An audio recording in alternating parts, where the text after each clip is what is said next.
for Candy washing machine, again make sure that the main switch is on.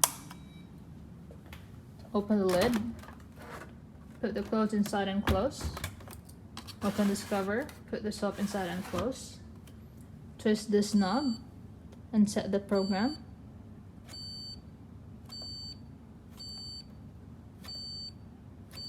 Once you have selected the program, press the start button right here. Washing machine will lock.